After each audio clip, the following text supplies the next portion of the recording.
Bueno, ¿qué otro plano? El plano religioso de las creencias.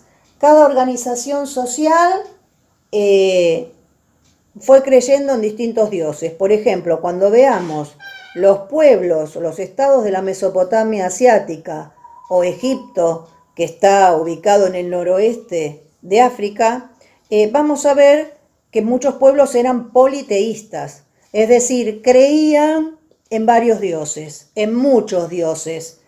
Y con la llegada del cristianismo, la religión se transforma y en vez de ser politeísta, pasa a ser monoteísta. Es decir, creían en un único Dios. Bueno, lo mismo pasa en el Islam. Nos queda por ver el plano tecnológico. El plano tecnológico son todos los avances, como lo dice la propia palabra, tecnológicos o científicos que cada organización social pudo lograr.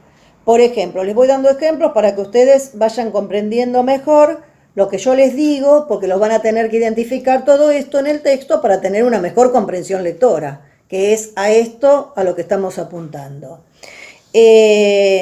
Por ejemplo, en la prehistoria, que se divide en dos periodos, paleolítico y neolítico, vamos a ver que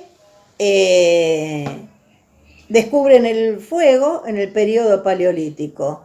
Bueno, esto fue un cambio tecnológico fundamental. ¿Por qué? Porque comían los alimentos crudos y a partir de descubrir el fuego pudieron cocinar los alimentos y esto le permitió tener una mayor expectativa de vida.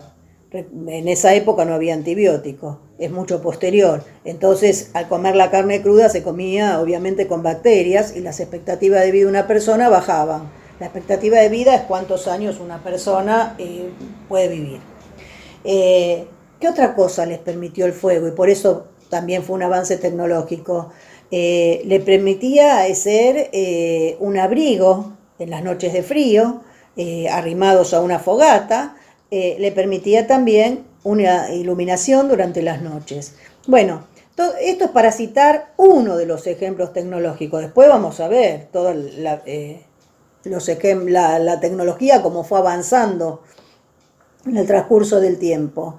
Dimensiones o plano de la realidad social. Todo esto se interrelaciona, lo tengo que ver. Y esta clasificación de las dimensiones o planos de la realidad social va a ser la misma clasificación cuando yo tengo una causa o una consecuencia. ¿Por qué? Porque voy a decir, a ver, acá se produjo una causa social, económica y política que llevó a que apareciera, se generara este acontecimiento histórico. Y después trajo las consecuencias también que serían políticas, económicas, sociales, culturales. Depende de los reclamos de derechos que cada organización social en su momento sale a manifestar.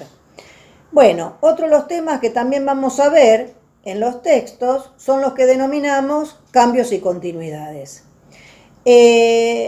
Para el investigador, un cambio es aquello, como lo indica el término en sí mismo, es un cambio radical.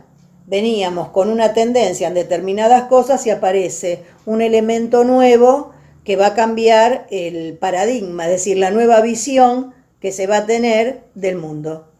Por ejemplo, la aparición del cristianismo fue un cambio muy importante. De ser politeísta se pasa a ser monoteísta. La Revolución Francesa, que terminó por quitar una monarquía absoluta y establecer la primera república francesa con la Declaración de los Derechos del Hombre y del Ciudadano. Eso fue un cambio radical. Hasta ese momento, hasta 1789, no se tenían derechos y no se los consideraba ciudadanos, sino súbditos de un poder monárquico, subordinados al poder absoluto de una sola persona, que era el rey. Bueno, esos ejemplos por un lado. ¿Y qué son las continuidades? Así como se producen cambios, hay cosas que aparecieron en la historia de la humanidad y aparecieron para quedarse, y son permanentes y a la fecha continúan. Vuelvo a citar el mismo ejemplo del cristianismo. Aparecido el cristianismo que fue un cambio en la historia de la sociedad de aquel entonces, sigue siendo una continuidad hasta el día de hoy. Inclusive es la religión más grande que hay, es decir, que tiene más creyentes. Bueno, es una continuidad hasta el día de hoy. Por ejemplo, el pago de tributos que se pagaba en Egipto sigue siendo una continuidad hasta el día de hoy. El pago de tributos que se pagaba en Roma, digo Egipto, por el tiempo histórico, y sigue siendo una continuidad hasta el día de hoy. ¿Por qué? Porque ¿cómo se sostienen los estados? A partir del impuesto que los ciudadanos pagan. Todos los ciudadanos pagamos impuestos, el Estado lo recauda y eso supuestamente debe regresar a la sociedad en obras públicas, en una represa, en un hospital, en una escuela. Bueno, tiene que llegar a la sociedad todo ese dinero, que por eso se dice, con eso se sostienen los estados, con los impuestos que todos los ciudadanos tenemos la obligación, porque es una carga pública, de pagar. Fíjense, desde qué épocas remotas se cobraban los impuestos y hasta el día de hoy sigue siendo una continuidad porque eso no se ha modificado en nada. Bueno, vimos hoy entonces qué era la realidad social, vimos las dimensiones o planos de la realidad social que tengo que identificar en el texto. Vimos también qué son las causas, qué son las consecuencias, qué son los cambios y qué son las continuidades. Todo esto que vengo explicando, después vamos a trabajarlo sobre un texto. Y reitero, para segundo y tercer año, afianzando todos estos conceptos. Además, ¿por qué? Porque ya están más grandes y los textos son más complejos conforme a segundo año, el tercer año de la escuela secundaria. Y con primer año iremos trabajando de a poco todo este tema de la comprensión lectora.